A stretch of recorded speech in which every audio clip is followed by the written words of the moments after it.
sure that many of you have been following what's happening in the news in the last few days. As a matter of fact, if you happen to have read the New York Times yesterday, David was very much in the news yesterday. So if you remember all of those conversations about shifting chairs and all of those kinds of things, and there was a nice piece in the Times yesterday. So I'm really delighted, David, to welcome you here this morning as part of the Business Breakfast series. David Weston has served as president of ABC News since 1997. He's responsible for all editorial and business aspects of the news division, which includes all news programs on the ABC television network, ABC News Radio, abcnews.com, and ABC News Now. During his tenure, ABC News has aired over 40 documentaries on a range of subjects, including religion, race, North Korea, poverty, AIDS, Veterans Hospital, foster care, and prostitution, not to leave anything out. ABC News specials have included interviews with Osama bin Laden, and I practiced that several times, and you know why, Monica Lewinsky, Fidel Castro, US presidents, and foreign leaders. In recent years, ABC News became the first American news organization to broadcast live from North Korea, to broadcast live from the Potala Palace in Tibet, to broadcast a regularly scheduled morning program in high definition, and to provide HD coverage of the State of the Union speech. In 2008, ABC News was the first broadcast news organization to air primary season debates among presidential candidates in prime time, when it broadcast back-to-back Republican and Democratic debates on the eve of the New Hampshire primary. For these and other achievements, ABC News has received every major honor for broadcast journalism several times over David's tenure. David is a lawyer by profession and came to ABC in 1991, initially as general counsel for Capital Cities ABC from the Washington law firm of Wilmer, Cutler, and Pickering, where he was a partner. He served as a law clerk to Justice Lewis Powell of the Supreme Court and to Judge Edward Lombard of the U.S. Appeals Court of New York. He's a graduate of the University of Michigan and of its law school. He has taught as an adjunct professor at Harvard and Georgetown Law Schools and written extensively on international civil litigation. David also finds time to serve on the boards of directors of the Associated Press, the Museum, the Peter Jennings Project for Journalists of the Constitution at the National Constitution Center, Yonkers Partners in Education, and the Riverdale School. He's also a deacon of the Reformed Church in Bronxville, and David and his wife Sherry, I believe she is here. On her way to Washington. On her way to Washington. Are residents of Cedar Knolls in Bronxville. Again, I'm pleased to welcome David to our midst.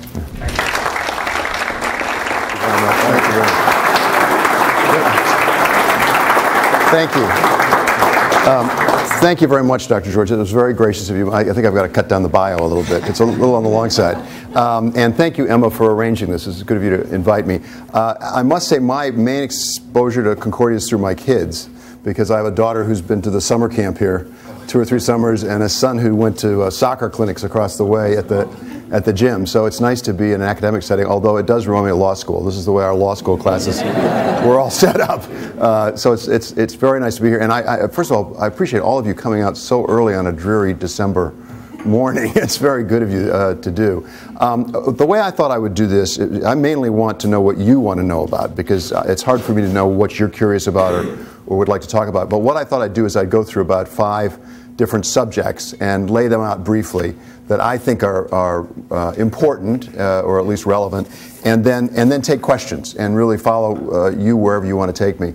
5 things that we come up against, and I added the 5th actually, the changes we've made at ABC News, because Emma thought that I should talk a little bit about that.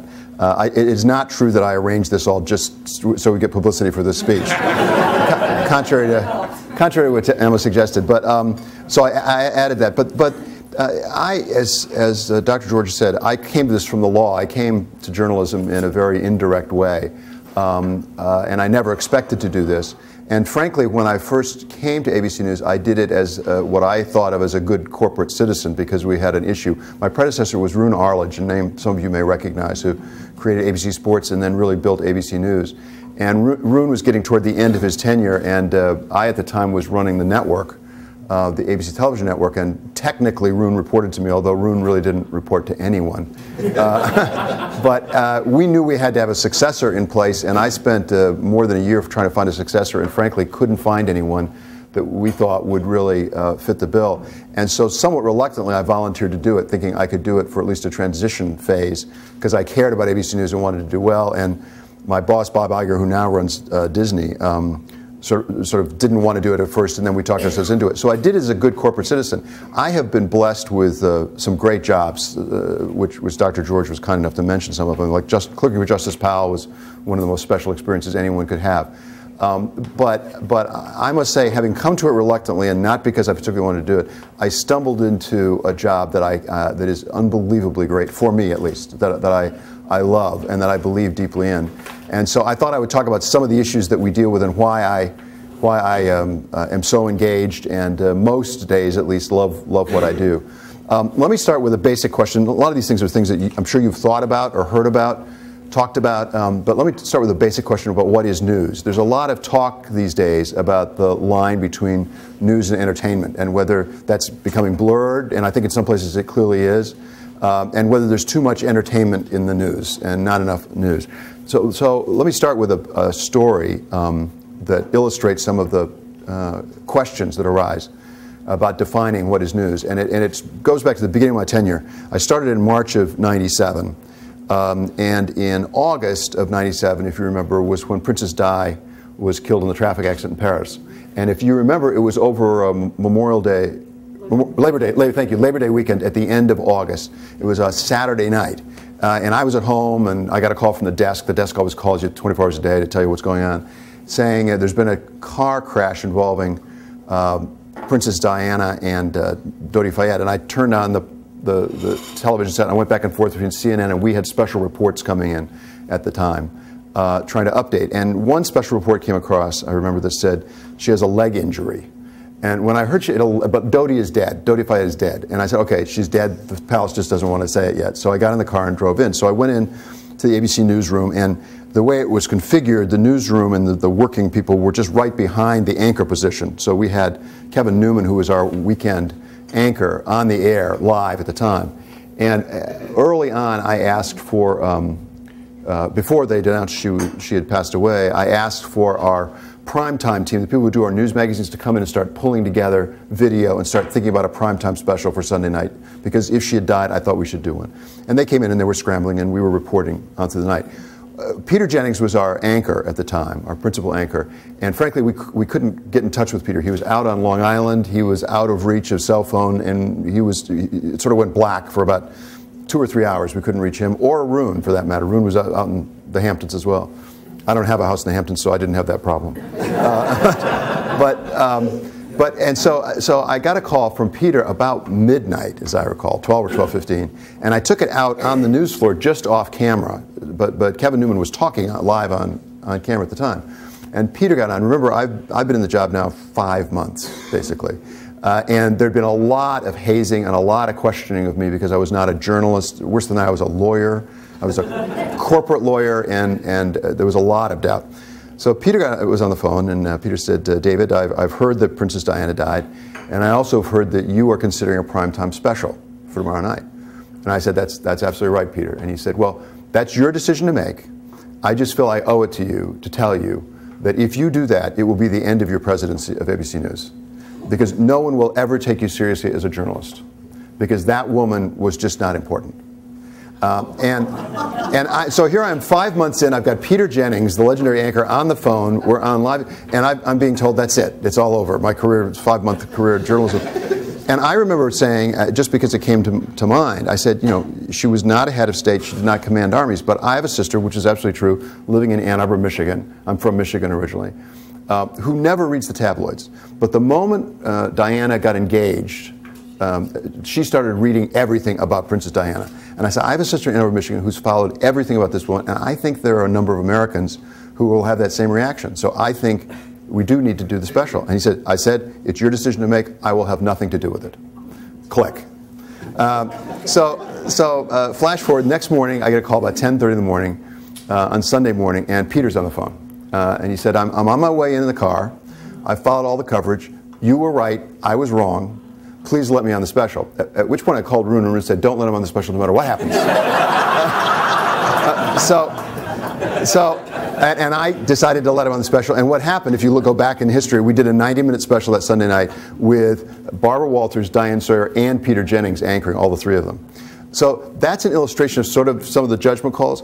And in retrospect, it's pretty clear the Princess Diana story was big. But when it first happens, you don't know that. There's no playbook that you can look up and say, oh, yes, that's a big one, please go for it. And Peter was not altogether wrong. I mean, if you remember, actually, later that week, Mother Teresa died. And one of the things I did for Peter is we covered the Mother Teresa funeral live, which was like 2 in the morning. That, I think it was a Friday night into Saturday morning.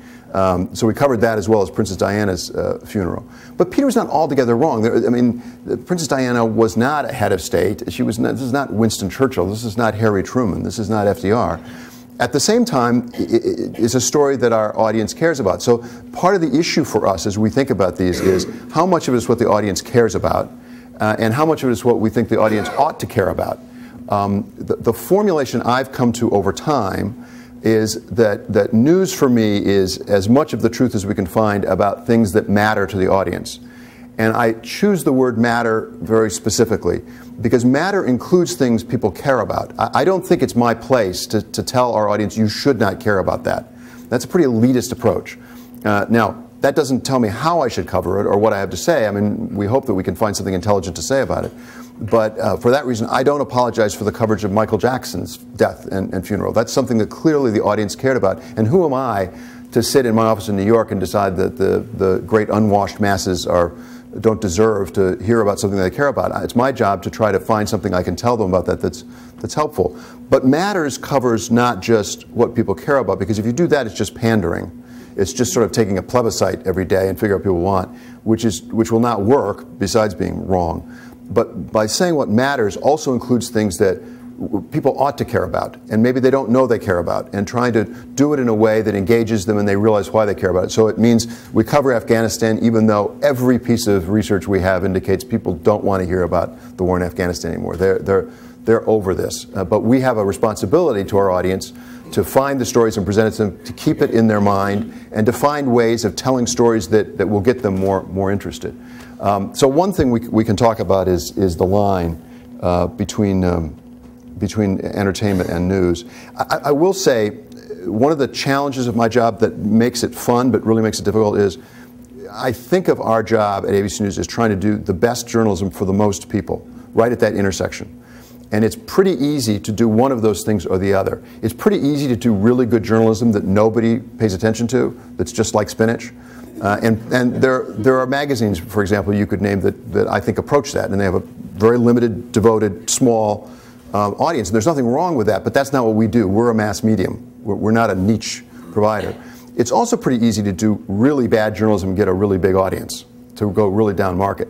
The challenge is to try to maximize both of those. And I can watch our programs at any given moment and tell you when we're slipping off one way or the other.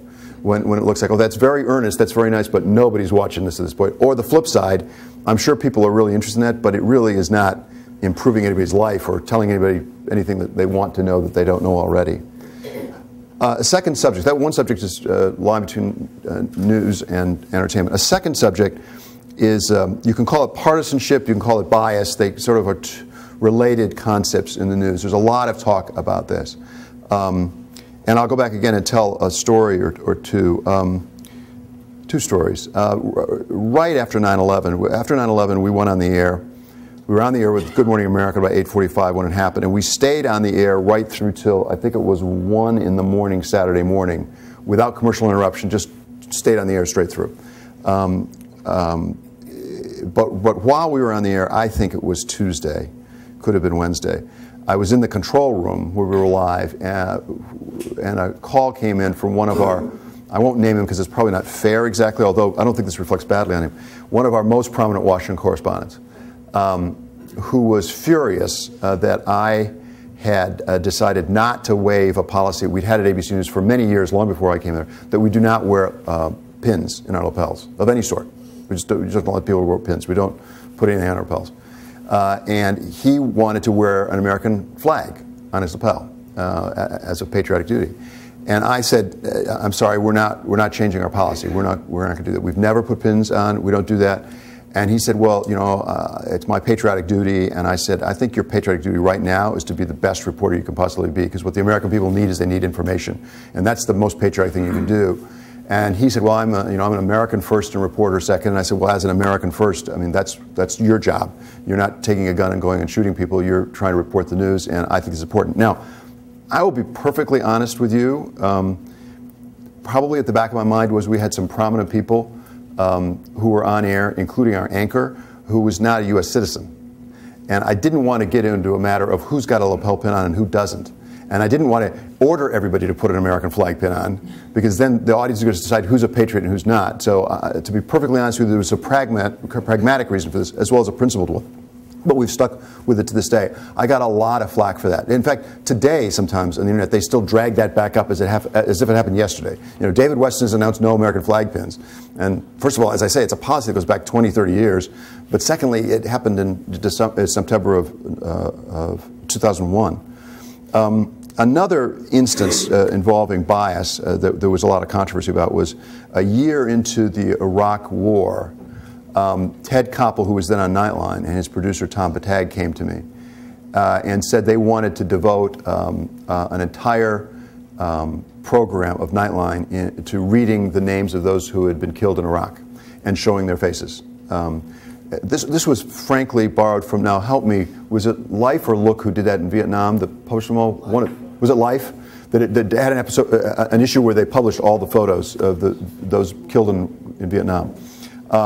And the basic idea behind this was simply whether you're absolutely in favor of the war or you have doubts of the war, we owe it to the people who are giving their lives to recognize the sacrifice. You may decide that that's a sacrifice worth making, but we owe them the respect to pay attention to it. That was the basic theory. And we, again, came under great fire saying that this was an anti-war issue. And at the time, I sat next to a very senior White House political advisor whose name you'd recognize. Just before the program went on, and he was saying, it just shows that you're left of center, you're all left of center. And I said, well, I don't understand. What if Fox News did exactly the same program? Just exactly the same program. He said, that wouldn't be biased. I said, if it's a matter of who says it? And he said, yeah, absolutely, because that's the way people perceive it. So we come under claims of bias or partisanship all the time. The rough rules of thumb that I've come to are, number one, everyone says everyone's biased, you can't do away with it. That is true. That is true. We all have biases. As I said, I come from Michigan. I went to the University of Michigan, as you said. If Michigan is playing Ohio State in a football game, I have a bias. There's no two ways about it. But to say that everyone has a bias is not to say that you can't be less biased or more biased. Or it's not to say you can't fight against that bias. You can't try to recognize the bias in yourself and try to compensate for it, which is the first step for what we do. And secondly, this is where I think diversity is terribly important in the newsroom. Diversity of all sorts, certainly racial, ethnic diversity, but going beyond that to diversity of political viewpoints and religious viewpoints and socioeconomic viewpoints and even geographic viewpoints. Because one of the checks on bias is to have people in the newsroom who feel they can speak up and challenge you on your views and say, I understand you think that way, but there's a good part of the country that doesn't look at it that way. They're seeing it quite differently. So you can be more or less biased and you can fight against it.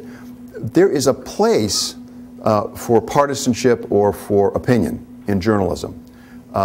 Newspapers have had editorial pages and now op-ed pages for many, many years. And so there is a legitimate, important place for opinion in journalism.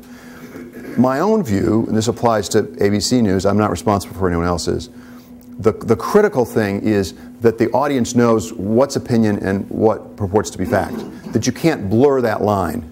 And I have a deep concern that that line is becoming increasingly blurred. And people are not making the effort they need to say, okay, this is the opinion part of it and this is the factual part of it.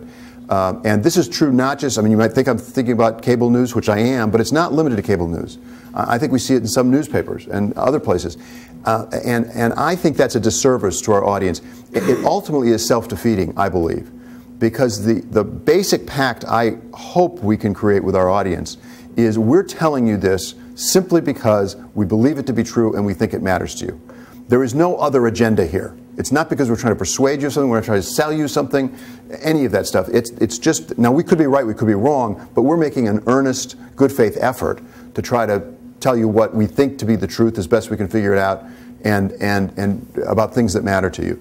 Once that pact becomes blurred, and you're getting factual information from a source that you think has its own agenda, then it's sort of like everything's opinion. It almost becomes as if there are no facts. You can't prove anything. And this can infect, in fact, what we do. It's something I'm very concerned about in what we do.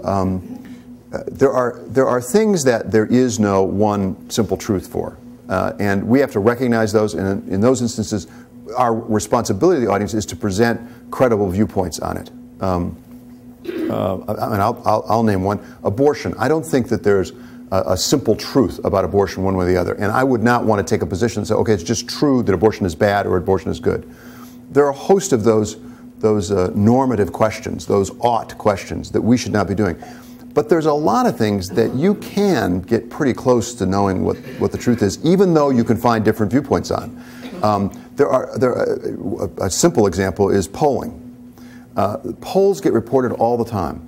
Some of those polls are very legitimate and scientific. Some of them are not worth the paper they're written on. And by the way, some are sponsored by people with an agenda. We have the ability, we have a polling unit at ABC News that vets these things. We do our own polls, but we also, important function of the polling unit is to vet these and say, this is not a credible poll, it's not airworthy, as we call it. So there are scientific studies, medical studies. How many medical studies come out that seem to contradict each other? Some of these medical studies are reliable and scientifically done. Some of them are not. And again, some of them appear to be sponsored by pharmaceutical companies and other people. We have an obligation, rather than just laying it out there for the audience to say, okay, here's a viewpoint this way, here's a viewpoint that way, you figure it out. When it is something that is susceptible of actually being known, or at least said, you know, the overwhelming weight of the evidence is X, then I think we have an obligation to our audience to do that. And I worry that one of the things that has crept in some of the reporting is just forgive me, he said, she said. Here are a couple of experts and they're on either side, and you decide. And that's not ultimately a service to our audience, except, of course, in those situations where really there is no single truth, and we don't want to force it into that. By the way, an example of that from our past, again, was Swiftboat Veterans for Truth. Remember that? The attack on Kerry. That came out, and immediately the media went to where did this come from, how is it funded, and sniping back and forth. I was proud Nightline decided actually to get a journalist to go back to Vietnam and to interview people who were there at the time. And we did. We went back up the river and we found these people who were in the village at the time who were kind of, and basically, as far as we could determine, the Kerry story was basically right. I mean, you know, now maybe there was exaggeration, but basically there was an altercation there. He did come where they remembered him because he was a tall American, and he came in. They remembered there was a firefight, but very few people actually tried to figure out, well, what was the truth? If you were there at that moment in time, you could know whether Kerry was right or the Swiftboat veterans were right. But there was too little effort made to actually go back and figure out what the truth of the matter was. Third subject: news media and the government. One of the things that I do in my job is deal with the government from time to time. Now, I'm not going to say this is not every day. It may not be every week, although it's approaching every week. There's some issue that involves the government. This is a delicate area because, on the one hand, you want to be responsible to credible claims from the government. For example, there's a national security problem with you reporting something. On the other hand, you don't want to be in a situation where the audience thinks you're in cahoots with the government and you're sort of almost an arm of the government. And it's a very delicate line to strike. I mean, I'll give you an example or two. Again, going back to 9/11. After 9/11, we got a call from the White House that said, we're at war. Again, this was 48 hours after 9/11, something like that. We're at war, and we are requesting that you, for the duration of the war, as it was put, you do not report the presence, the location of the president, the vice president, or any member of the cabinet. And we had a conference call among the news presidents, including the cable folks. And I will say, some people said, well, we think we have to go along with this because the American people are really outraged. And I said, well, wait a second, Vice President Cheney has a heart problem. What if we find out he's just been admitted to Walter Reed with a heart attack? We can't report that to the American people? I mean, how is that going to work? And by the way, if the American people found out that we'd made that deal with the government, I don't think they'd feel more secure. They'd feel less secure. They'd say, what else aren't you telling me that's relevant? So what we did, actually, for a time, and it was only for a couple of weeks, we agreed that before we reported the location of the president or vice president, not the members of cabinet, we would check with the White House and let them make a claim to us that there was a specific national security concern. We'd make the ultimate decision about whether we report or not, but we would check with them. We did that for a couple of weeks or so as an accommodation because I thought that was something we could do. It was not sacrificing a lot. We kept the control of it, but it did allow there's the possibility that there might be some national security concern that we might not understand. Another example, the reporting of the Eastern European detention centers, or the secret jails as they're called. The Washington Post was really strong on that, and we were very strong on that with our investigating, and we had the story. The Post had reported one of them in Eastern Europe. We had a different country in Eastern Europe, and we had a North African country that we knew there were detention centers for. And I have adopted over time a policy that if there's something we think might implicate national security, there's a rule we must go to the relevant government agency and ask for confirmation. That is a way of letting them have an opportunity to say, we won't tell you if it's true or not, but boy, it's a really big national security concern. And then they can make the claim. I've learned over time that when they make that claim, then the next statement is, okay, then you have to have the head of the organization talk to me personally, because we've had some unfortunate instances where somebody lower down just says, oh, national security, and in fact, it wasn't that big a concern. So my position, if you're going to ask me to hold back on a story, then if it's that important, then, okay, I need the Attorney General, I need the head of the FBI, I need the head of the CIA on the phone to call me and make the claim. So when this came through, they said there's a national security concern. I said, fine, just have the relevant head of the agency call me. And he did. And he said, this is terrible. This will be a terrible national security problem. The problem I have in these is specificity. Exactly explain to me how national security will be damaged. Because otherwise you end up in a situation similar to the Pentagon Papers case. You remember where there was a claim of national security that was just this generalized, it'll embarrass the military and it'll empower our adversaries. So he basically came down to, well, it'll be an embarrassment to the governments involved, and then they won't agree to do this in the future because their parliaments will be upset, and the people. I said, well, if that's true, then an awful lot that we report could be an embarrassment. I mean, it's such a broad rule. We wouldn't report anything that's going to embarrass the government. What we did, I did make a concession. I said, you know what, we won't identify the specific country. We'll say there's an Eastern European country and there's a North African country. And that was my judgment, could be right, could be wrong, that while it was important for the American people to know what their government was doing in these areas, whether it was, I'm just picking two countries at random, Hungary or Poland, I mean, what difference is that going to make? And so we made that concession to the government. Now, sometimes we get burned on these. A couple of times I've been burned. And have learned, I hope, from the experience. A couple of weeks after 9/11, I got a call late at night on the way home on my cell phone saying Condi Rice was on the line. He wanted to talk to me. So I get on and I say, hi, Dr. Rice, how you doing?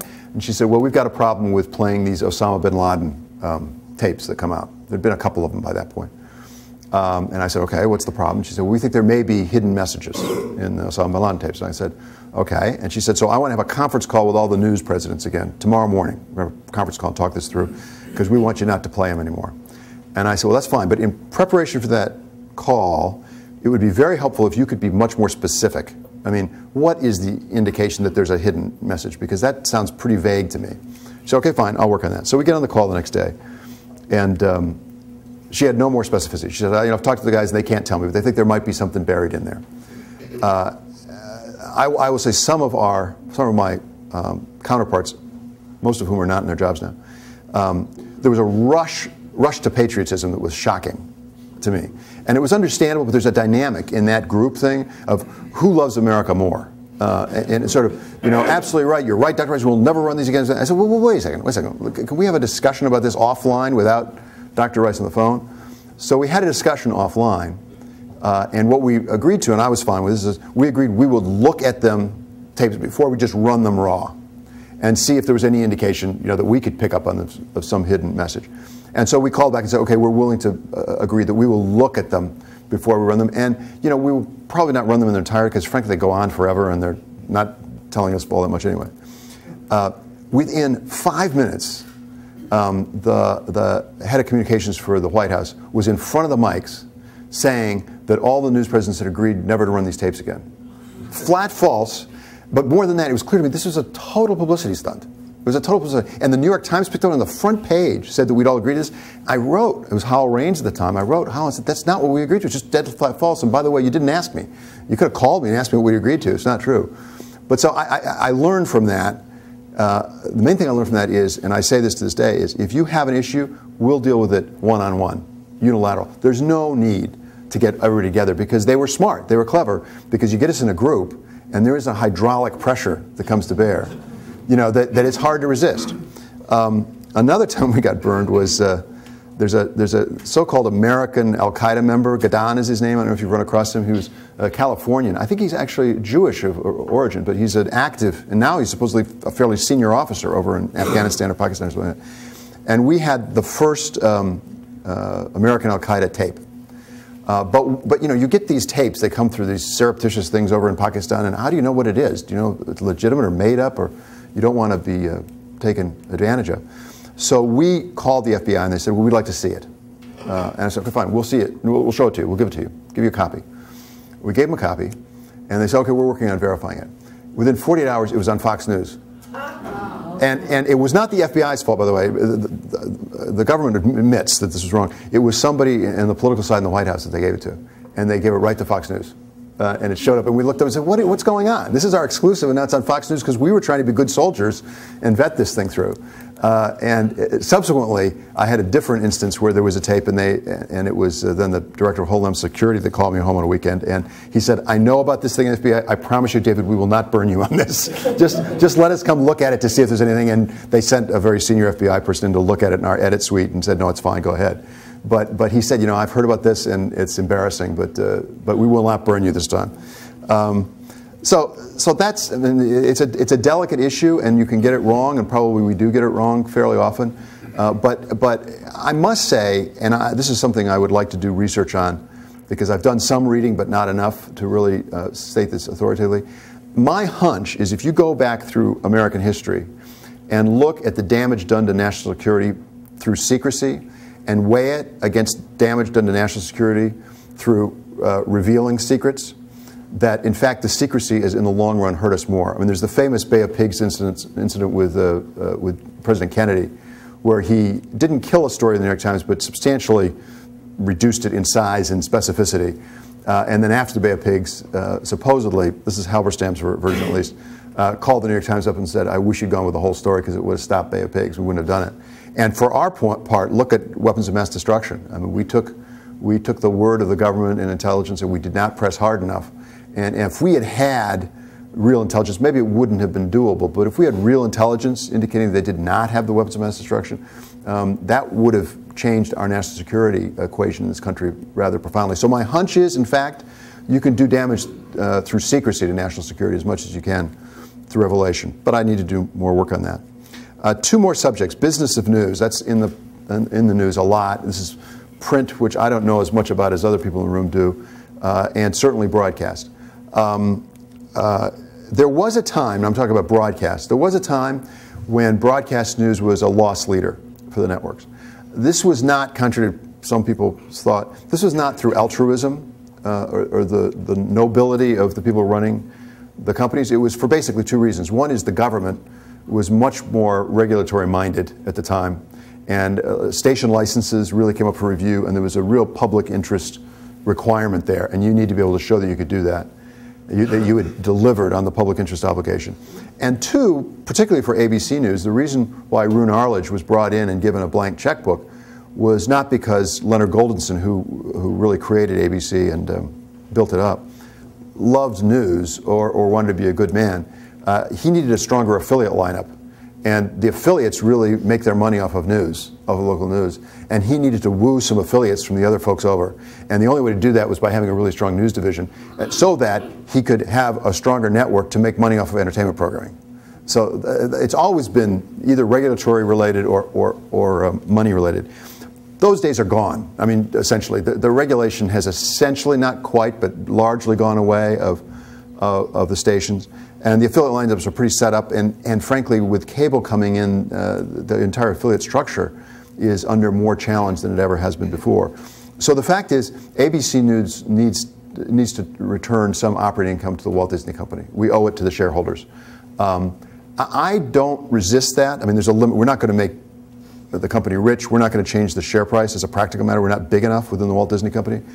But I actually don't resist that. I embrace that. Because, again, first, we all work ultimately for the shareholders of the company, and we owe it to them as a fiduciary obligation. But secondly, as I've said to some of my colleagues, if we were a loss leader, if Bob Iger walked in tomorrow and said, it's okay, you can run a loss. It's okay, because I just believe in news and it's a good thing for the company, its image, we would lose a fair amount of autonomy within the company. Right now, I can make a decision to send a team of people anywhere in the world, charter planes, everything else. And it's my responsibility to make sure overall that we're doing what's fiscally responsible. But I don't have to check with Burbank to do any of that. If we were just subsidized by the company, there is just no way that they would allow us to make all those decisions on our own. So we have a fair amount of independence of action, editorial independence, because we return some decent operating income. Not a lot, not compared to other people, but we return some operating income to the company. And so I don't resist that at all. We are under a lot of challenge, as all news media are right now. It's a simple but profound challenge, which is there's just been an explosion of outlets for news. People can get their news all times of day and night through every source imaginable. It started with cable, but it certainly didn't end there as we've gone into the internet. There are just a lot of different outlets. And that changes the dynamics profoundly. It's not that there's any single outlet or small group of outlets that rival us in the audience that we reach. Quite the contrary. To give you a couple of sort of numbers that happen to be in my mind, World News, about to be with Diane Sawyer, right now with Charlie Gibson, evening news have been going down, there's no question about it. But every night we reach over 8 million people. And by 8 million people, I mean at any given time of that half hour, there are 8 million people watching. That's the way we calculate ratings. That 8 million people is more than twice as many people as watch all 5 cable newses at 6:30 combined, including CNBC and headline news, as well as Fox and MSNBC and CNN. It's more than twice. That 8 million people is more than all of prime time in cable news combined. And we still get, I don't give out public numbers, but we get 9 figures in revenue. So it still is a pretty robust platform. And then I could go on to GMA and the others. And it's not as if the cable alternatives have developed something that really is rivaling us, at least yet, in terms of the ratings. So the way I look at it, we are under siege, and we really are under siege, not because someone has a better product, but because they have a better business plan. Because if you look at a CNN, and these are just guesses on my part, I don't know if this is right, but it's within plus or minus. CNN in a given year has $650 or $700 million coming in the door before they put in one program because of subscriber fees. They have 2 revenue streams. They have subscribers and they have advertisers. We only have advertisers. And that gives them a huge business advantage as a practical matter. They do not live and die by the ratings to the degree we do. Every dollar we make comes off of the ratings and advertisers being willing to support us. And that's a profound challenge. Now, there's a half-empty part of the glass, there's a half full, as usual. The half-empty part is, it's not the way it was 10 or 20 years ago. It's not. I wish I were here when Roon was here. It must have been really fun, because you just couldn't get out of the way of the money as a practical matter. But I was not given that alternative of being here then. But looking at the half-full part of the glass, we still have, as I say, ABC News reaches somewhere in the neighborhood of about 190 million Americans every month. That includes radio and internet as well as as well as television. That's bigger than anybody. So we can reach 190 million Americans who get at some news, watch or listen to one of our programs or go online with us every single month. That's a very big megaphone, which should give us the basis for a robust business. But as important, it gives us a great responsibility, but a great opportunity insofar as we can do things that are valuable to people to sort of make a difference, to help people understand their lives a little bit better, make a little better decisions, whether it's about the president or about their health care or anything else. But we need, in order to do that, we need to really make sure we're providing something other people are not providing. We cannot be a commodity. And as you can tell from what I said about bias or partisanship, I'm not willing, and I don't think it would work, to go the partisan route that Fox and MSNBC have gone. I still want to keep it down the middle, but if I'm going to keep it down the middle, that means I have to give you something that you're not getting anywhere else and that's noticeably different. And finally, before I turn to your questions, the changes at ABC News. Going back a little bit, not too far, I mean, I could take you through a lot. Actually, it's been interesting for me. Somebody said to me, when I announced Diane would replace Charlie, when Charlie said he was stepping down, said, you know, there probably have been more people who've walked on the moon that have anchored the evening newscasts, and you've appointed 3 of those, because we had Peter, and Peter died, and then we had Bob and Elizabeth, and then we had Charlie, and now I've gone to 4, gone to Diane. And we've gone through a lot of changes. And with Nightline, when Ted Koppel left, we had to redo that program. And going way back to early in my tenure, when Diane and Charlie went to GMA. So this is not my first rodeo on these things. I've been around more than I would have liked to have been. Charlie did come to me early in the summer, late June, early July, and said, I really want to step down at the end of the year. And I did not accept that at first. I said, I'm not going to just say, yes, fine, Charlie. I'm not sure that's right. That's not what I want you to do. But more important than that, I owe it to you, Charlie, to make sure that you don't have any regrets. I mean, ultimately, if that's what's best for you, I can't argue with that. But I want to make sure that you've thought this through. And so we spent a month and a half or so talking, going back and forth about why he was doing what he was doing, why he wanted to do it. And he persuaded me in the end that it was the right thing for him. He is a devoted family man. His wife retired. She was head of Spence, right? I think it was. She was headmistress at Spence and retired a couple of years ago, and they want to travel. He's got 2 lovely daughters, about to have a 2nd grandchild, and he just wants to do other things with his time. Diane was the natural alternative. It was clear to me she had paid her dues and she'd waited in line and she would do a superb job. So that was easy. GMA was more complicated. The thing people didn't understand, and I tried to explain with all the reporting that was going on, some of which was wildly wrong, there was reporting that George Stephanopoulos was having heated negotiations with me to try to extract from me a commitment that would make the program more substantive. What they didn't know is we had done research last spring, and had done a lot of thinking, and all of my gut, all of what the affiliates said, the owned stations that we have, and the research all came together to say you need to have a more substantive morning program. This was before Charlie decided he was going to step away. And I had meetings with Diane and Robin and the team at GMA saying we have got in the fall to come back and really alter the direction of this program. We've got to have more news, real news in the first 45 minutes or so, and even in the second hour, it's got to be more information about health and about consumer and things like that. Less celebrity, less tabloid, things like that. We were always going that direction. So as I went through the process this fall, George Stephanopoulos, far from being a problem, was an opportunity for me, because I was concerned that I would not be able to turn this big ship unless I planted a flag, mixed metaphors, firmly on the ground. And so George offered an opportunity to me to say, you know, we really are changing the program because of who George is, what he communicates to the audience.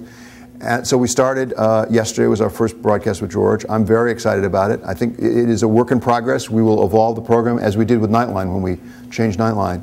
It will evolve necessarily. But I think that there's a real opportunity. This is a serious time for our audience. There are a lot of issues, whether it's the economy or their job situation or health care or the environment or wars in Afghanistan and Iraq or terrorism. These are serious times. And our ultimate mission is to try to do what we can through telling the truth about things that matter to people, to help people lead a better life, to, as I say, make better decisions, understand the world around them better than they always might. And I think we have an opportunity to do that. At the same time, to differentiate ourselves a bit from what the competitors are doing, I believe, in the morning, which is not to speak ill of a competitor, but they just have a different approach, and I think that we've got an opportunity. So that's my subjects, but now you can take me anywhere you want to go to different subjects. Here, let's go here and then here. Sorry, I don't know your name, so I don't want to be rude to PowerPoint. You mentioned the affiliates, which are, a major consideration for any organization that's in the media. They're going through a very, very rough time. And I'm wondering whether they're coming back to you and saying, you mentioned that it's very profitable for them to expand the news. What's the relationship dynamic now with the affiliates? The affiliates, you all understand that we've got 220 roughly affiliated stations around the country. We own like 10 of them, but in the larger markets. But the majority, 75% of all of our distribution across the country is through independently owned and operated stations. The affiliates, as you say, are under even more stress than we are right now because the local advertising market has really dried up, particularly with autos and some things like that.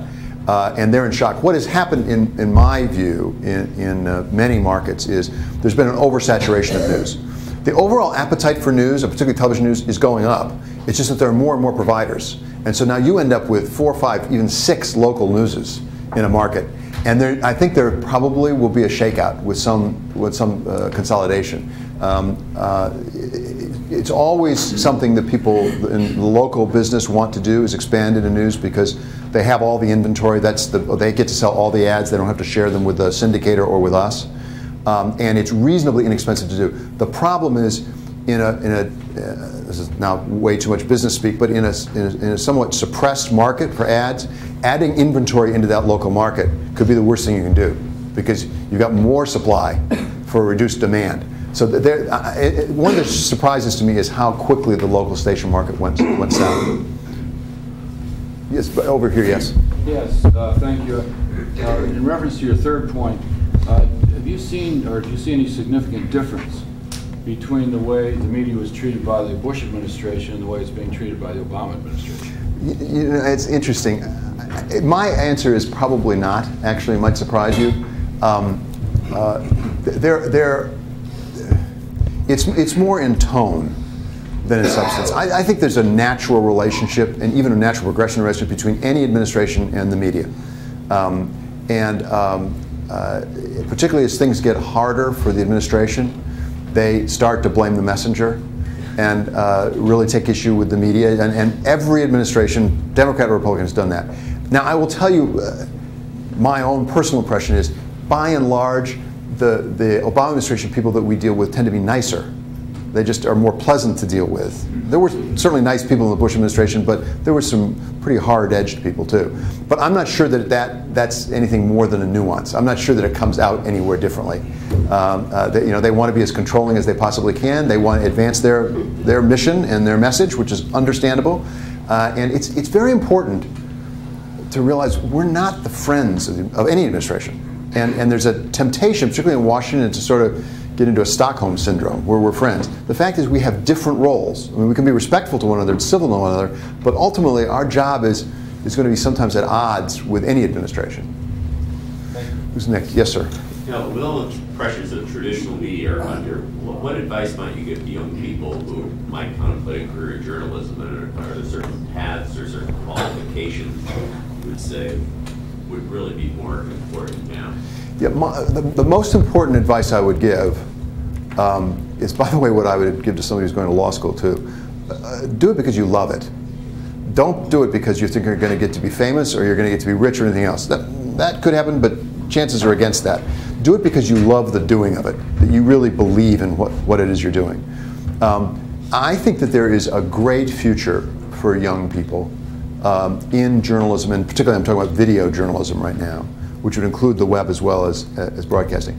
It is going to be very different from what's come before. It's not going to have the same number of layers. There will not be the same production process. It will be much more what we call one-man bands. We started a couple of years ago now, 2.5 years ago, what we call digital reporters, sending them out to 9 locations around the world where there's individuals who live in apartments, can be attached to a BBC bureau or an AP bureau, but who shoot their own material, they edit their own material, they send it back, and to a person, they say it's the best professional experience they've ever had. So it's not having a bureau, with a receptionist and a wine cellar and You know, we had a wine cellar, and Pierre Salinger had a wine cellar in Paris, I'm told. That was before my time, too. I missed that. But it's going to be very different, but I think it can be very exciting. It can be, and there's a lot of great stories out there and a lot of great work to be done. So I do believe there's a wonderful opportunity, but it's going to be very different technologically. Yes, sir. This is a little bit of a follow-on to that last question, that most of the news, international news that you get in this country is either done in a documentary or a special. Right. And if you take Lady Di as an example, she was the most photographed woman in the world for a decade. So that was a bit of a no-brainer that people were interested in. But if you're in Europe or if you're in Asia, there's a constant drip feed of international news. Yes. Whereas here, we live in a bubble. Yes. And I just wondered if you had any comments on that. Absolutely right. It's just true. I lived in London for a couple of years in the early 80s and then moved back to Washington. And I was shocked at how little international news there was in the New York Times or the Washington Post. Yeah. I mean, not some small local paper. It's absolutely true. I think it goes up and goes down, depending upon the extent to which the United States is engaged somewhere else. I mean, certainly during Vietnam it went way up. 2001, 2002, 2003, it went way up. I mean, Americans now know the difference between Shiites and Sunnis. It's only if Americans getting killed somewhere. Totally right. That there's international. Yes, although I'll tell you, I think, and this may sound defensive, I don't mean it to be defensive. Tip O'Neill famously said, all politics is local, all news is local. If you can't explain why it affects somebody in their own life, then they're not interested. And the big difference, for example, in England, it's a trading country. It's had an empire. It has reasons to be interested in that. We're an insular country. We've been a very big country with big oceans on both sides. And it's part of its history as a practical matter. And I think fighting against it's hard. We try to take very seriously that responsibility. That's why I sent the digital reporters around the world. And we've gotten a lot of great stories from that. But ultimately, in telling the story, you have to bring it back to some. I mean, my own personal pet theory about this, and I'm really on thin ice. You should take this. I shouldn't, Michael. A really good or great international news story tells you two contradictory things, and they are just like us and they're nothing like us. And if you can put in a story those two things, that's what gets people engaged. To see the incredible parallels and connections, and also it's so different. It's so incredibly different. When we went to North Korea, I went first because they wanted me to come over and talk to them, do the advance work, as it were, and then wanted to bring me a full season of Lost DVDs because the senior leadership of the country was very interested in Lost. And I talked to Bob Woodruff, was the second person we sent in, and I said, Bob, the great thing about this is you can point the camera anywhere, and it's fascinating. And they don't even realize how fascinating they are because they are people like us with problems like us, but they handle it so differently. It's such an odd place. It's so extraordinarily different from us.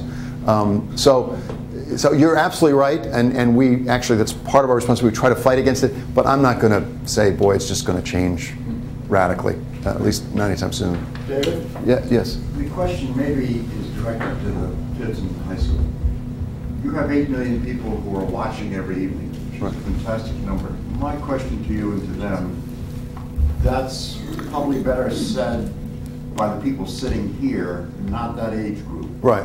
What do we do about the less than 25 group in this country, many of whom seem not necessarily to know what's going on? Yeah. by the way, for our high school friends, my parents said that about me. So this is not the first generation that said this. And they were probably right. Well, my simple answer to that is you have to go to where they are. I don't pretend that we're going to get 18-year-olds to watch the evening news, although we do a larger number with 18 to 34s than you might think, because when you get 8 million people, you know, they're going to be some of those people who are younger.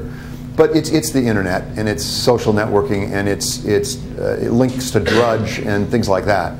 Because as you know, and I just have a sense of this, people go to the internet and it's much more organic. They're not going to go to abcnews.com. They're going to come in through the side door. And the way to really get that is, to go back to what I was saying earlier, one of the encouraging things on the internet for us is when we have original reporting that really is unique, it does really well on the internet. If we have a big investigation, it'll do really well on the internet. So I find that encouraging. This is not repackaging things. The original reporting actually does better for us than a lot of the other things we do. But it's because it gets linked from, you know, Huffington Post and Drudge and anywhere else. David, we have some questions. Good. The high school students. Great.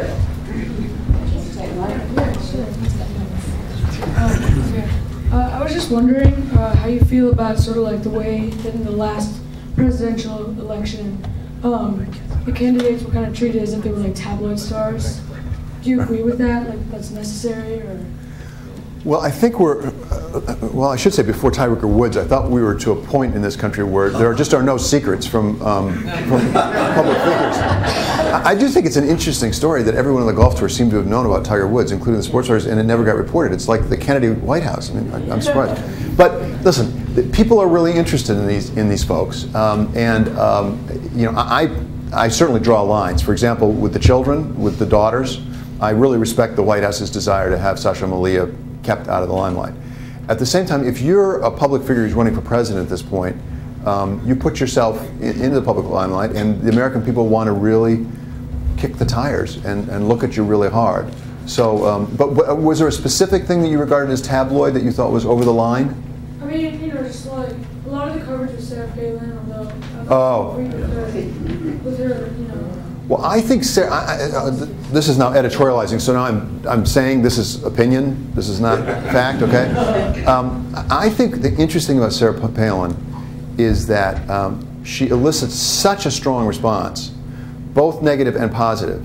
And my experience, at least with a lot of people I come across in New York, is that they tend to dismiss her. And I've had this discussion in various contexts. Look, whether you like her or dislike her, agree with her or disagree with her, she appeals to a significant part of this country. And we need to spend a little time figuring out what that is. Whatever we think, there's something in the American people, at least a significant number of American people, who are responding to this. And we need to understand that. It's not right to dismiss that. Is Jon Stewart, The Daily Show, on your radar? Because we find it interesting that his interviewing style is more direct, leading back to this younger generation. Yeah. Many of us interned at ABC affiliates and college. And we find it interesting that The Daily Show has interviews that are actually direct, clear. Yeah. Wondering where you can bring some of that into your program. Well, I watch The Daily Show, not every night, but probably a couple times a week, something like that. The thing about The Daily Show is that I find it, when I find it best, is it actually gets at truths through humor in a way that is much more harder for us to get at. I mean, because when it's really on its game, there's an underlying truth that's really pushing on that is, I think, is interesting and helpful.